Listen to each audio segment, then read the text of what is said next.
ನಮಸ್ಕಾರ. ಹೊಸ ದಿಗಂತ ಡಿಜಿಟಲ್ ವಾಹಿನಿನ ನೀವು ನೋಡ್ತಾ ಇದ್ದೀರಿ. ವಿಕ್ರಮ್ ಸೂರಿ ಜೊತೆ ಲ್ಯಾಂಡ್ಮಾರ್ಕ್ ಸಿನಿಮಾ ಕಥೆ ಕಾರ್ಯಕ್ರಮಕ್ಕೆ ನಿಮ್ಮೆಲ್ರಿಗೂ ಆತ್ಮೀಯ ಸ್ವಾಗತ.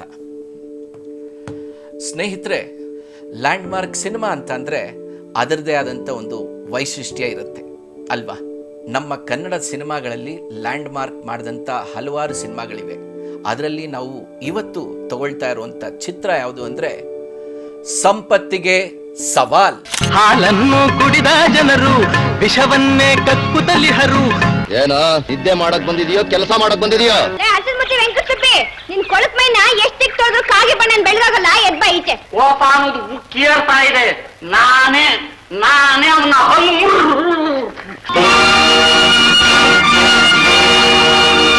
ಇದರ ಹಿಂದೆನೂ ಒಂದು ಕಥೆ ಇದೆ. ಗೋಕಾಕ್ ಕಂಪನಿಯವರು ಕನಕಪುರದಲ್ಲಿ ಒಂದು ಕ್ಯಾಂಪ್ನ ಹಾಕಬೇಕು ಅಂತ ಇರ್ತಾರೆ. ಆ ಕ್ಯಾಂಪ್ನ ಮಾಲೀಕರಾಗಿರುವಂತಹ ದೊಡ್ಡೇಗೌಡರು ಇದರ ಉದ್ಘಾಟನೆ ರಾಜ್ಕುಮಾರ್ ಅವ್ರ ಕೈಲೇ ಮಾಡಿಸ್ಬೇಕು ಅಂತ ಬರ್ತಾರೆ. ಅವರು ಕೂಡ ಆತ್ಮೀಯವಾಗಿ ಒಪ್ಕೊಂಡು ಆ ಒಂದು ಕ್ಯಾಂಪ್ನ ಉದ್ಘಾಟನೆ ಮಾಡ್ತಾರೆ. ಅದರ ಮೊಟ್ಟ ಮೊದಲ ನಾಟಕ ಪ್ರದರ್ಶನವೇ ಪುಂಡಲೀಕ ದತ್ತರ್ಗಿಯವರ ಸಂಪತ್ತಿಗೆ ಸವಾಲಾಗಿರುತ್ತೆ. ಈ ನಾಟಕನ ನೋಡಿ ರಾಜ್ಕುಮಾರ್ ಅವ್ರಿಗೆ ಬಹಳ ಇಷ್ಟಪಟ್ಟು ಈ ನಾಟಕ ಬಹಳ ಚೆನ್ನಾಗಿದೆ, ಜೊತೆಗೆ ಆ ಒಂದು ಹಳ್ಳಿಯ ಸೊಗಡು ಕೂಡ ಇದೆ, ಇದನ್ನೇ ನಾವು ಸಿನಿಮಾ ಮಾಡಬೇಕು ಅಂತ ನಿರ್ಧಾರ ಮಾಡ್ತಾರೆ. ಈ ಒಂದು ಕಾಲಘಟ್ಟದಲ್ಲೇ ಈ ನಾಟಕ ಸಂಪತ್ತಿಗೆ ಸವಾಲ್ ಸಾಕಷ್ಟು ಹೆಸರು ಮಾಡಿರುತ್ತೆ. ಆದ್ರಿಂದಾಗಿ ಈ ಸಿನಿಮಾ ಆಗತ್ತೆ. ಈ ಸಿನಿಮಾ ಆಗಿ ಯಶಸ್ಸು ಕಂಡ ಮೇಲೆ ಹಲವಾರು ಇದೇ ಥರದ ಸಾಮಾಜಿಕ ನಾಟಕಗಳು ಕೂಡ ಸಿನಿಮಾ ಆಗೋದಕ್ಕೆ ಕಾರಣ ಆಗುತ್ತೆ.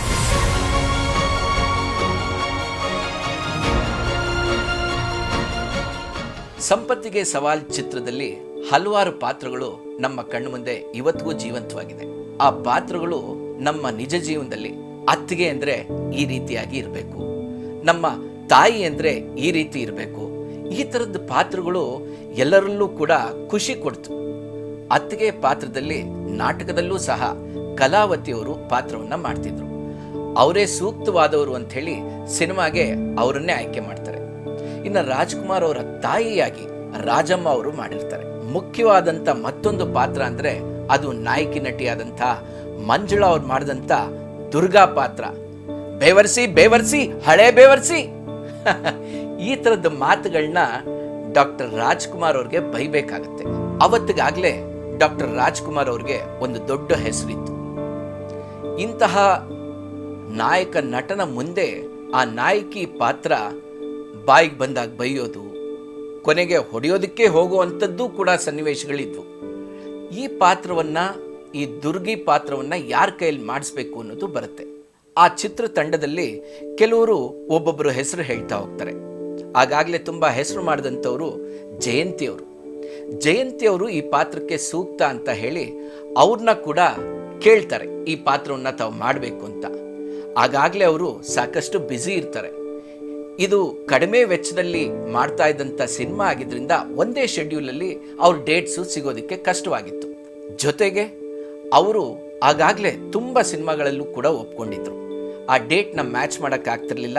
ಹಾಗೂ ಅವರು ನಾನು ಅಣ್ಣವ್ರಿಗೆ ಈ ರೀತಿಯಾಗಿ ಬೈಬೇಕಾ, ಬೇಡ, ನನ್ನ ಕೈಯಲ್ಲಿ ಕಷ್ಟ ಸಾಧ್ಯ ಅಂಥೇಳಿ ಅವರು ಆ ಚಿತ್ರದಲ್ಲಿ ಮಾಡೋದಕ್ಕೆ ಮನಸ್ಸು ಒಪ್ಪಲಿಲ್ಲ. ಮತ್ತೆ ಹುಡುಕಾಟ ಪ್ರಾರಂಭ ಆಯಿತು. ಆಗ ಪಾರ್ವತಮ್ಮ ರಾಜ್ಕುಮಾರ್ ಅವರು ಹೇಳಿದ್ರು, ಈ ಪಾತ್ರಕ್ಕೆ ಸೂಕ್ತವಾದ ವ್ಯಕ್ತಿ ಅಂತ ಅಂದ್ರೆ ಅದು ಮಂಜುಳಾ ಅಂತ. ಎಸ್, ಮಂಜುಳಾ ಅವ್ರನ್ನ ಕರೆಸ್ತಾರೆ, ಬಣ್ಣ ಹಚ್ಚಿಸ್ತಾರೆ. ಆ ಪಾತ್ರ ಮಾತಾಡಬೇಕಾಗಿರುವಂತಹ ಎಲ್ಲ ಸಂಭಾಷಣೆಯನ್ನು ಕೊಡ್ತಾ ಹೋಗ್ತಾರೆ. ಶುರುವಿನಲ್ಲಿ ಕೆಲವೊಂದಷ್ಟು ಸೀನ್ಗಳಾಗ್ತಾ ಹೋಗುತ್ತೆ. ಆದರೆ ಕೆಲವು ಸಂದರ್ಭದಲ್ಲಿ ಒಂದು ಚಾಲೆಂಜ್ ಬರುತ್ತೆ.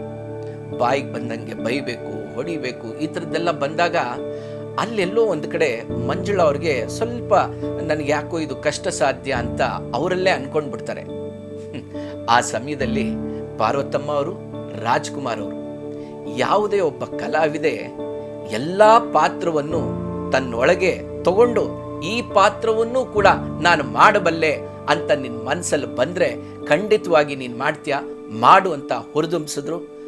ಅವರೇ ಮಂಜುಳಾ ಅವರಾಗಿ, ದುರ್ಗಿಯಾಗಿ, ಹಲವಾರು ಚಿತ್ರಗಳ ನಾಯಕಿ ನಟಿಯಾಗಿ ಮುಂದಕ್ಕೆ ಹೋದ್ರು.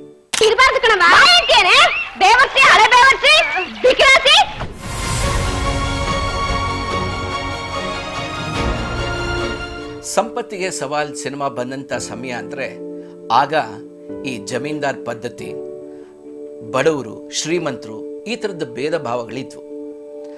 ಅಂತಹ ಸಮಯದಲ್ಲಿ ಆ ಜಮೀನ್ದಾರ್, ಊರ ಯಜಮಾನನ ಪಾತ್ರ ಜಮೀನ್ದಾರ ಅಂತ ಅಂದರೆ ಒಂದು ನೆಗೆಟಿವ್ ಪಾತ್ರವಾಗಿತ್ತು. ಆ ನೆಗೆಟಿವ್ ಪಾತ್ರಕ್ಕೆ ಯಾರು ಸೂಕ್ತವಾದವರು ಅಂತ ಅಲ್ಲೂ ಕೂಡ ಅವರ ಆಯ್ಕೆ ಶುರುವಾಯಿತು. ಆಗ ಸಿಕ್ಕಿದ್ದೇ ವಜ್ರಮನಿಯವರು. ವಜ್ರಮನಿಯವರು ಈ ಹಿಂದೆ ಹಲವಾರು ಸಿನಿಮಾಗಳಲ್ಲಿ ಸಣ್ಣ ಪುಟ್ಟ ಪಾತ್ರಗಳಲ್ಲಿ ಅಭಿನಯಿಸ್ತಿರ್ತಾರೆ. ವಜ್ರಮನಿಯವರು ಮಾಡಿದಂಥ ಒಂದು ಸಿನಿಮಾ ಮಲ್ಲಮ್ಮನ ಪವಾಡ. ಈ ಸಿನಿಮಾವನ್ನ ರಾಜ್ಕುಮಾರ್ ಅವರು ನೋಡಿದ್ರು. ಈ ಪಾತ್ರಕ್ಕೆ ಇವ್ರ ಕೈಯಲ್ಲೇ ಮಾಡಿಸ್ಬಾರ್ದು ಯಾಕೆ ಅಂತ ಅಣ್ಣವರು ಒಂದು ಮನಸ್ಸಲ್ಲಿ ಹೊಳೆಯುತ್ತೆ. ಅದನ್ನ ಚಿತ್ರತಂಡದ ಮುಂದೆ ಹೇಳ್ತಾರೆ. ಎಲ್ಲರೂ ಕೂಡ ಒಪ್ಪಿ ವಜ್ರಮನಿಯವ್ರನ್ನ ಆ ಒಂದು ಪಾತ್ರಕ್ಕೆ ತೆಗೆದುಕೊಳ್ತಾರೆ. ನೀವೆಲ್ಲ ನೋಡಿರ್ಬೋದು ಅವರ ಒಂದು ಆ ಮಾತಿನ ಸಂಭಾಷಣೆ ಇರ್ಬೋದು. ಏನೋ ಭದ್ರ, ಯಾಕೋ ಬಂದೆ, ಈ ಥರದ್ದೊಂದು ಗಡಸು ಧ್ವನಿಯಲ್ಲಿ, ಆ ಒಂದು ಮುಖಭಾವನೆಗಳಲ್ಲೇ ನೀವು ಗಮನಿಸಿರ್ಬೋದು. ಅವರ ಕಣ್ಣು, ಆ ಒಂದು ಮೀಸೆ, ಆ ಒಂದು ಎಕ್ಸ್ಪ್ರೆಷನ್ ಬಂದಾಗ ಆ ಮೀಸೆನೇ ಹೀಗೆ ಎಲ್ಲ ಆಗುತ್ತೆ. ಈ ಥರದ್ದು ಮ್ಯಾನರಿಸಮ್ಗಳನ್ನ ಸಾಕಷ್ಟು ಅವರು ಬಳಸಿ ಆ ಒಂದು ಪಾತ್ರಕ್ಕೆ ಅವರು ಕೂಡ ಜೀವ ತುಂಬಿದ್ರು.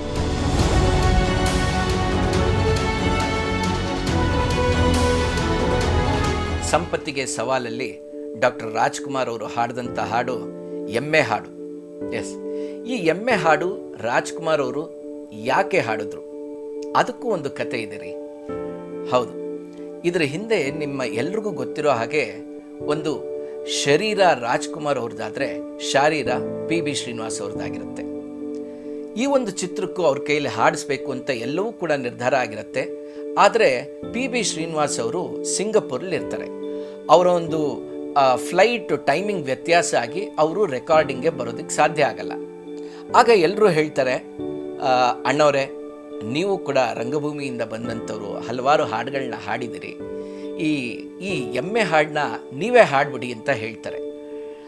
ಅವರು ಕೂಡ ರಾಜ್ಕುಮಾರ್ ಅವರು ಕಲಾವಿದರಾಗಿ ಮತ್ತೊಬ್ಬ ಕಲಾವಿದರಿಗೆ ಗೌರವ ಕೊಡೋದನ್ನ ನಾವು ಅವರಿಂದ ಕಲಿಬೇಕಾಗತ್ತೆ. ಇಲ್ಲ PB ಶ್ರೀನಿವಾಸ್ ಅವರು ಹಾಡಿದ್ರೆ ಬಹಳ ಚೆನ್ನಾಗಿರುತ್ತೆ, ಅವರೇ ಹಾಡಲಿ ಅಂತಿರ್ತಾರೆ. ಆದರೆ ಎಲ್ರಿಗೂ ಗೊತ್ತಿರುತ್ತೆ ಅದು ಕಷ್ಟ ಸಾಧ್ಯ, ಅವರು ಬರೋದಿಕ್ಕೆ ಆಗ್ತಾ ಇಲ್ಲ ಅಂತ ಹೇಳಿ. ಕೊನೆಗೆ ಅವರೇ ಹಾಡ್ತಾರೆ. ನೀವೇ ನೋಡಿದಿರಿ ಆ ಎಮ್ಮೆ ಮೇಲೆ ಕೂತು ಎಷ್ಟು ಚೆನ್ನಾಗಿ ಎಮ್ಮೆ ನಿನಗೆ ಸಾಟಿ ಇಲ್ಲ ಅಂತ ಎಷ್ಟು ಚೆನ್ನಾಗಿ ಹಾಡಿದ್ದಾರೆ. ಯಾರೇ ಕೂಗಾಡಲಿ, ಊರೇ ಹೋರಾಡಲಿ, ಆ ಎಮ್ಮೆಗೂ ಒಂದು ನೆಂಟಿದೆ ರೀ. ಆ ಗಾಜನವ್ರಿಗೂ ಆ ಎಮ್ಮೆಗೂ ಅಣ್ಣವ್ರಿಗೂ. ಎಸ್, ರಾಜ್ಕುಮಾರ್ ಅವರು ಆ ಎಮ್ಮೆ ಮೇಲೆ ಕೂತು ಹಾಡ್ತಾರೆ. ನೀವು ಆ ಸಾಂಗ್ನ ಗಮನಿಸ್ಬೋದು, ಅಥವಾ ಗಮನಿಸಿಲ್ಲ ಅಂತಂದರೆ ಇನ್ನು ಮುಂದಕ್ಕಾದರೂ ನೋಡಿ. ಆ ಒಂದು ಸಾಂಗ್ನ ಒಂದೇ ದಿವಸದಲ್ಲಿ ಶೂಟ್ ಮಾಡಬೇಕು ಅಂತ ಅವ್ರ ಪ್ಲ್ಯಾನ್ ಆಗಿರುತ್ತೆ. ಆದರೆ ಮಳೆನೋ ಅಥವಾ ಮೋಡ ತುಂಬ ಬಂದಿದ್ದ ಕಾರಣದಿಂದ ಇನ್ನೊಂದು ದಿವಸಕ್ಕೆ ಶಿಫ್ಟ್ ಆಗುತ್ತೆ. ಏನಾಗುತ್ತೆ, ನೆಕ್ಸ್ಟ್ ಡೇ ಮೊದಲನೇ ಬಂದಂಥ ಎಮ್ಮೆ ಎರಡನೇ ದಿನಕ್ಕೆ ಎಲ್ಲೋ ಹೊರಟೋಗಿರುತ್ತೆ. ಆ ಎಮ್ಮೆ ಹುಡುಕೋದಕ್ಕೆ ಬಹಳಷ್ಟು ಪ್ರಯತ್ನ ಪಡ್ತಾರೆ, ಸಿಗಲ್ಲ. ಕೊನೆಗೆ ಅದೇ ರೀತಿಯಾದಂಥ ಇನ್ನೊಂದು ಎಮ್ಮೆನ ತಗೊಂಡು ಶೂಟಿಂಗ್ನ ಕಂಪ್ಲೀಟ್ ಮಾಡ್ತಾರೆ. ಇದು ಆ ಎಮ್ಮೆ ಕತೆ. ಆ ಸಿನಿಮಾಗೂ ಗಾಜನೂರ್ಗೂ ಏನು ನೆಂಟು ಹೇಳ್ತೀನಿ. ಈ ಸಿನಿಮಾ ಮಾಡಬೇಕಾದ್ರೇ ಬಹಳ ಕಡಿಮೆ ಬಡ್ಜೆಟಲ್ಲಿ ಮಾಡಬೇಕು ಅಂತ ಒಂದು ಪ್ಲ್ಯಾನ್ ಆಗಿರುತ್ತಲ್ಲ. ಹಾಗಾಗಿ ಅಣ್ಣವರು ನಮ್ಮೂರಲ್ಲೇ ಮಾಡೋಣ, ನಮ್ಮ ಲೊಕೇಶನ್ಸ್ ಎಲ್ಲವೂ ಕೂಡ ನಮಗೆ ಸಿಗ್ತಾ ಹೋಗುತ್ತೆ, ಉಳ್ಕೊಳ್ಳೋದಕ್ಕೆ ಎಲ್ಲದಕ್ಕೂ ಕೂಡ ಅನುಕೂಲವಾಗಿರುತ್ತೆ ಅಂತ ಹೇಳಿ ನಿರ್ಧಾರ ಮಾಡ್ತಾರೆ. ಹಾಗೆ ಆ ಸಿನಿಮಾದಲ್ಲಿ ಎಷ್ಟೋ ಸನ್ನಿವೇಶಗಳು ಅವರ ಒಂದು ನಿಜದ ಸ್ವರೂಪದ ಅವರ ಜೀವನ ಶೈಲಿಗೂ ಆ ಸಿನಿಮಾದಲ್ಲಿ ಮಾಡಿದಂಥ ಪಾತ್ರಕ್ಕೂ ಒಂದು ಹೊಂದಾಣಿಕೆ ಆಗುತ್ತೆ. ಅದು ಯಾವುದು ಅಂತ ಅಂದರೆ, ನೀವೆಲ್ಲ ನೋಡಿರ್ಬೋದು ಆ ಚಿತ್ರದಲ್ಲಿ ಆ ಅಣ್ಣವ್ರಿಗೆ ಆ ಬೆಣ್ಣೆ ಮುದ್ದೆ ಹಾಕುವಂಥದ್ದು. ಆ ಬೆಣ್ಣೆ ಮುದ್ದೆಗೂ ರಾಜ್ಕುಮಾರ್ ಅವ್ರಿಗೂ ಒಂದು ಕತೆ ಇದೆ. ಸಣ್ಣ ವಯಸ್ಸಲ್ಲಿ ಅವರ ತಂದೆ ಈ ಥರದ್ದು ಹಲವಾರು ನಾಟಕ ಪ್ರದರ್ಶನಗಳಿಗೆ ಹಾಗೂ ನಿರ್ದೇಶನ ಮಾಡೋದಕ್ಕೆ ಅವ್ರ ತಂದೆಯವರು ಬೇರೆ ಬೇರೆ ಊರುಗಳಿಗೆ ಹೋಗ್ತಾ ಇರ್ತಾರೆ. ಆಗ ಅಣ್ಣವರು ಕೂಡ ಚಿಕ್ಕವರಾಗಿದ್ದರಿಂದ ಅವ್ರ ಜೊತೆಗೆ ಅವರು ಹೋಗ್ತಾ ಇರ್ತಾರೆ. ಎಲ್ಲೆಲ್ಲಿ ಕ್ಯಾಂಪ್ ಆಗುತ್ತೋ ಅಲ್ಲಲ್ಲಿ ಉಳಿತಿರ್ತಾರೆ. ಒಂದು ಹಳ್ಳಿಲಿ ಒಂದು ದೇವಸ್ಥಾನದಲ್ಲಿ ಪ್ರತಿನಿತ್ಯ ಪೂಜೆ ನಡೆಯುತ್ತೆ. ಆ ಪೂಜೆ ಆದಮೇಲೆ ಆ ದೇವರಿಗೆ ಬೆಣ್ಣೆ ಮುದ್ದೆನ ಕೊಡುವಂಥದ್ದು ಒಂದು ಸಂಪ್ರದಾಯ ಇರುತ್ತೆ. ಇದನ್ನ ಅಣ್ಣವರು ಚಿಕ್ಕ ವಯಸ್ಸಲ್ಲಿ ನೋಡ್ಕೊಂಡಿರ್ತಾರೆ. ಪ್ರತಿದಿನ ಆ ಬೆಣ್ಣೆ ಮುದ್ದೆ ಇಡೋವಂಥ ಸಮಯಕ್ಕೆ ಅವರು ಹಿಂದೆ ಹೋಗಿ ಆ ಗುಡಿಯಲ್ಲಿ ಬಚ್ಚಿಟ್ಕೊಂಡು ಆ ಬೆಣ್ಣೆ ಇಟ್ಟ ಮೇಲೆ ಹೋದ ತಕ್ಷಣ ಇವ್ರು ತೊಗೊಂಡೋಗಿ ತಿನ್ಬಿಡೋರಂತೆ. ಒಂದು ದಿವಸ ಎಲ್ಲಿ ಕಾಣಿಸ್ತಾ ಇಲ್ಲ ಅಂತ ಎಲ್ಲ ಹುಡುಕ್ಬೇಕಾದ್ರೆ ಇವರು ಅಲ್ಲಿ ದೇವಸ್ಥಾನದಲ್ಲಿ ಸಿಕ್ಕಾಕೊಳ್ತಾರೆ. ಅವತ್ತಿಂದ ರಾಜ್ಕುಮಾರ್ ಅವ್ರಿಗೆ ಚಿಕ್ಕ ವಯಸ್ಸಿಂದಲೂ ಆ ಬೆಣ್ಣೆ ಮುದ್ದೆನ ಊಟಕ್ಕೆ ಇಡುವಂಥ ಒಂದು ಅಭ್ಯಾಸ ಆಗೋಗುತ್ತೆ. ಹಾಗಾಗಿ ಈ ಚಿತ್ರದಲ್ಲೂ ಕೂಡ ರಾಜ್ಕುಮಾರ್ ಅವ್ರಿಗೆ ಆ ಸನ್ನಿವೇಶ, ಊಟ ಮಾಡೋ ಸನ್ನಿವೇಶದಲ್ಲಿ ಕೂಡ ಬೆಣ್ಣೆ ಮುದ್ದೆನ ಇಟ್ಟಿರ್ತಾರೆ. 23 ಚಿತ್ರಮಂದಿರಗಳಲ್ಲಿ ಶತದಿನೋತ್ಸವ ಆಚರಿಸುತ್ತೆ. ಹಾಗೆ 10 ಚಿತ್ರಮಂದಿರಗಳಲ್ಲಿ 200 ದಿವಸ ಕಂಡ್ರೆ 4 ಚಿತ್ರಮಂದಿರಗಳಲ್ಲಿ ರಜತೋತ್ಸವವನ್ನು ಆಚರಿಸುತ್ತೆ. ಮುಂದಿನ ಸಂಚಿಕೆಯಲ್ಲಿ ಮತ್ತೊಂದು ಸೆನ್ಸೇಷನಲ್ ಲ್ಯಾಂಡ್ಮಾರ್ಕ್ ಕ್ರಿಯೇಟ್ ಮಾಡಿದಂಥ ಸಿನಿಮಾದೊಂದಿಗೆ ನಿಮ್ಮನ್ನು ಭೇಟಿಯಾಗ್ತೀನಿ.